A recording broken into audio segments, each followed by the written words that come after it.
붉은 꽃잎의 전주곡, 더 프렐루드 오브 레드 페텔즈. 제1장, 심연의 입구. 버려진 영혼들. 밤의 공기는 날카로운 면도날처럼 소년의 뺨을 스쳤다. 도시의 화려한 네온 사인조차 닿지 않는 외곽, 버려진 폐타이어 공장은 거대한 짐승의 사체처럼 적막 속에 누워 있었다. 10살 소년, 진우는 어둠 속에서 자신의 숨소리가 유난히 크게 들린다고 생각했다. 등 뒤에 맨 노란 가방 안에는 낡은 저금통과 동전들, 그리고 어머니의 마지막 숨통인 전세 계약서가 들어있었다. 그것은 단순한 종이 뭉치가 아니라 진우가 지켜내야 할 세계 그 자체였다. 공장 내부에서 새어나오는 빛은 비릿한 황색이었다. 녹슨 철문이 비명을 지르며 열리자 역한 담배 연기와 땀 냄새, 그리고 욕망이 타올랐다 남은 매캐한 찌꺼기들이 진우의 폐부를 찔러왔다. 이곳은 도박꾼들이 무덤이라 부르는 불법 도박장. 한 번 발을 들이면 살아있는 채로 영혼이 파먹힌다는 지옥의 입구였다. 제발, 제발 한 판만 더, 딱 한 판만 더 기회를 주셔. 내 왼쪽 팔목이라도 걸겠소. 아니면 안구라도 파가든가. 비굴함과 광기가 뒤섞인 절규가 지하 공간을 흔들었다. 진우는 그 목소리를 듣는 순간 심장이 덜컥 내려앉았다. 그것은 지난 10년 동안 자신을 키워준, 아니 사실상 자신이 뒷바라지해야 했던 아버지 강석의 목소리였다. 진우는 무거운 발걸음을 옮겨 안으로 들어섰다.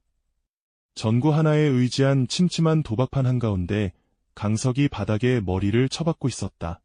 그의 앞에는 일대의 사채시장을 장악한 악질 대부업자이자 노련한 도박꾼인 황 사장이 비릿한 웃음을 지으며 앉아 있었다.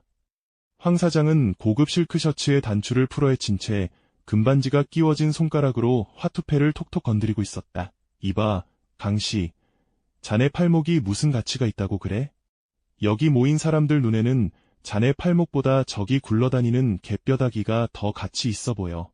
이미 집문서며 수술비까지 깡그리 날린 마당에 자네가 가진 건 이제 목숨줄밖에 없지 않나.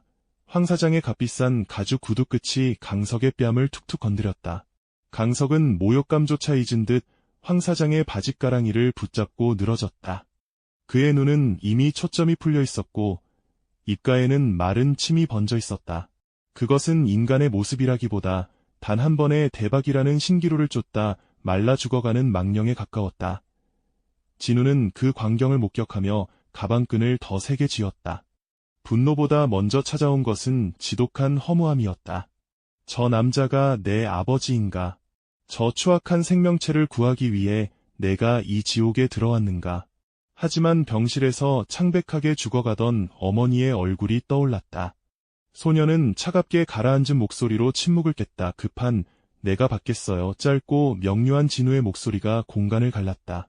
도박장은 순식간에 찬물을 끼얹은 듯 고요해졌다. 거친 사내들의 시선이 입구에 선 작은 그림자에게 쏠렸다. 제2장, 숫자의 세계, 확률의 신 뭐야? 이 쥐새끼는 황 사장의 오른팔인 덩치 큰 사내가 진우의 앞을 가로막았다. 사내의 몸에서는 진한 문신과 피냄새가 섞인 위협적인 기운이 뿜어져 나왔다. 하지만 진우는 흔들리지 않았다. 오히려 고개를 들어 황 사장의 눈을 똑바로 응시했다. 아저씨가 우리 아빠한테서 뺏어간 거 내가 다시 찾아오러 왔어요. 판도는 내 인생 전부예요. 황 사장은 담배 연기를 길게 내뿜으며 진우를 훑어보았다. 그의 입가에 비열한 흥미가 서렸다. 10수년을 이 바닥에서 굴러먹은 포식자의 감각이 이 꼬마에게서 무언가 다른 것을 읽어낸 모양이었다. 꼬맹아, 내 인생이 얼마짜리라고 생각하냐? 여기 판도는 내 몸무게만큼의 현찰이 오가는 곳이다. 돈은 이것뿐이지만 난 내 미래를 걸겠어요. 진우는 가방을 열어 탁자 위에 내용물을 쏟아부었다. 짤랑거리는 동전들과 폐지를 팔아 모은 꼬깃꼬깃한 1,000원짜리들. 내가 지면 성인이 될 때까지 아저씨 밑에서 일하겠어요. 아저씨도 알죠? 내 머리 좋은 거 장부 정리든 확률 계산이든 아저씨가 시키는 건 뭐든 할게요. 진우의 머릿속은 이미 거대한 연산 회로가 가동되고 있었다. 진우는 타고난 수의 천재였다. 아버지가 도박에 빠져 밤마다 판을 벌일 때 진우는 구석에서 그 모든 흐름을 읽었다. 48장의 화투패가 섞이는 불규칙한 궤적 속에서 진우는 다음과 같은 조건부 확률을 실시간으로 계산해냈다. P, A, B, 백슬래시 사인 프랙 P, B, A, P, A, P, B. 사건 A가 황 사장이 밑장 빼기를 할 확률이고 사건 B가 패를 섞는 리듬의 미세한 변화라면 진우는 이미 황 사장의 모든 패를 예측할 수 있었다. 소년의 눈에는 화투패의 화려한 그림이 아니라 0과 1로 이루어진 냉혹한 수식들이 떠다녔다. 황 사장은 흥미로운 장난감을 발견한 듯 입꼬리를 올렸다. 좋다. 그 제안 받아주지. 대신 사기는 치지 마라. 꼬마야. 사기치다 걸리면 내 손가락은 오늘부로 끝이다. 판이 시작되었다. 화투패가 탁자 위를 유령처럼 유영했다. 제3장, 심리전, 포식자의 틈새를 파고들다 첫 번째 판. 진우는 철저히 자신을 낮추었다. 섰다의 기본은 기세라지만 진우는 확률에 근거한 철저한 수비주의를 택했다. 죽겠어요. 진우는 1월 송악패를 받고도 미련 없이 패를 덮었다. 황 사장은 코웃음을 치며 지폐 몇 장을 가져갔다. 두 번째 판, 세 번째 판도 마찬가지였다. 진우는 계속해서 판돈을 잃어주며 황 사장의 데이터를 수집했다. 황 사장이 좋은 패를 잡을 때마다 왼쪽 어깨가 약 2달러 백슬래시 사인 텍스트 $달러 사인 정도 미세하게 올라간다는 사실, 그리고 거짓 베팅을 할 때면 침을 삼키는 주기가 1.5달러 배 빨라진다는 것을 진우의 동체 시력은 놓치지 않았다. 역시 애새끼는 애새끼구만. 이제 그만하고 집에 가서 엄마 젖이나 더 먹어라. 주변에 비아냥이 쏟아졌다. 하지만 진우의 눈은 호수처럼 고요했다.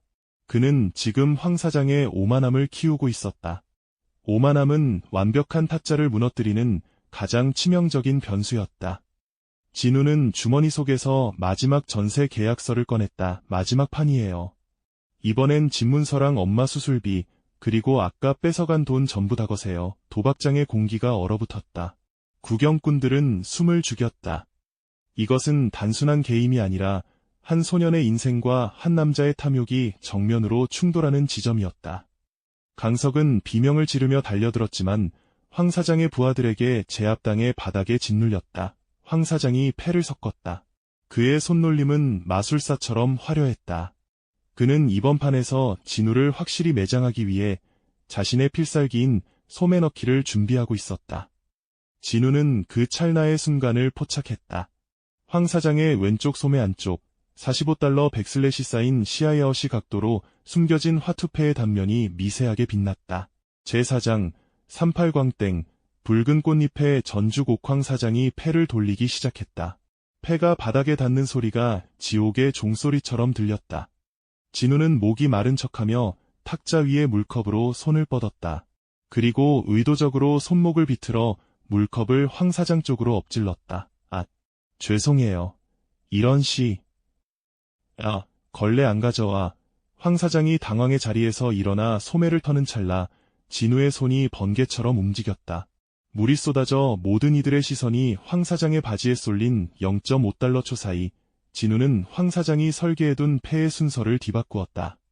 아니, 정확히는 황 사장이 자신에게 주려던 망통, 가장 낮은 패, 과 황 사장이 가지려던 광패의 위치를 확률적으로 재배열했다. 상황이 정리되고 다시 정적이 찾아왔다. 황 사장은 승리를 확신했다. 그는 자신이 소매 속에 숨겨둔 패와 바닥에 깔린 패를 조합하면 무조건 장땡 이상의 족보가 나온다고 계산하고 있었다. 자, 이제 인생을 정산할 시간이다. 꼬마야, 내 미래는 오늘부로 나의 노예가 되는 거다. 오픈해. 황 사장이 자신있게 패를 내던졌다. 10월 단풍과 10월 단풍. 장땡이었다. 구경꾼들 사이에서 함성이 터져나왔다. 장땡은 섰다에서 거의 필승에 가까운 카드였다. 강석은 바닥을 긁으며 통곡했다. 진우아, 우리 망했다. 다 끝났어. 진우는 천천히 자신의 패를 뒤집었다. 첫 번째 패, 3월광, 광. 붉은 벚꽃이 도박장의 침침한 조명 아래서 선혈처럼 낭자했다. 황 사장의 얼굴이 굳어졌다. 설마. 아니겠지. 장땡을 이길 패는 이 바닥에 딱 3개뿐이다. 그 확률은 진우는 두 번째 패에 손을 올렸다. 그리고 황 사장의 눈을 뚫어지게 응시하며 속삭였다. 수학은 거짓말을 안 해요, 아저씨. 하지만 사람은 거짓말을 하죠. 딱 두 번째 패가 바닥에 내리꽂혔다. 8월 광. 3광과 8광이 만나 이루어지는 섰다의 절대 신화. 별표 38광땡, 3대 8광땡, 별표이었다. 말도 안 돼. 이 새끼 사기쳤어. 당장 이 새끼 옷 다 벗겨. 황 사장이 테이블을 엎으며 소리쳤다. 하지만 진우는 차갑게 황 사장의 소매를 가리켰다.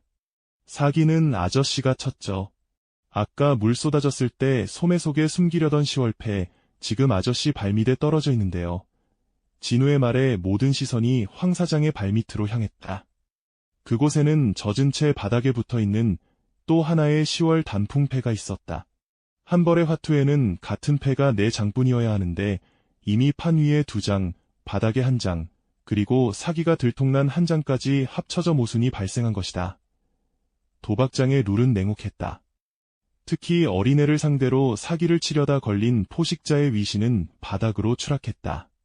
분노한 다른 도박꾼들이 황 사장을 압박하기 시작했다. 진우는 그 틈을 타 집문서와 돈 뭉치를 가방에 챙겼다. 제5장, 부서진 순수. 소녀는 어른이 된다지하에 매캐한 공기를 뒤로하고 밖으로 나오자 차가운 새벽 공기가 소년을 맞이했다. 폐공장 밖에는 듬성듬성 가로등이 졸고 있었고 멀리서 처차의 경적 소리가 들려왔다. 아, 우리 아들, 우리 진우, 너 정말 대단하다. 너 그 실력이면 강남 아파트도 사겠다.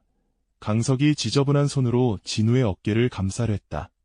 그의 눈에는 아들에 대한 대견함보다 새로운 황금 거위를 발견한 탐욕의 광채가 서려 있었다.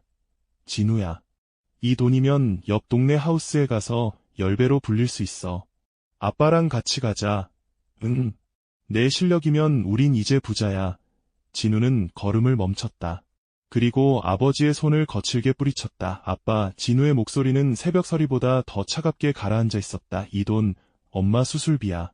당신이 오늘 밤 주기로 했던 엄마의 목숨값이라고. 에이, 그래도 이왕 있는 거 좀 불려서. 진우는 대답 대신 아버지의 정강이를 잇는 힘껏 걷어찼다. 강석이 비명을 지르며 바닥을 굴렀다.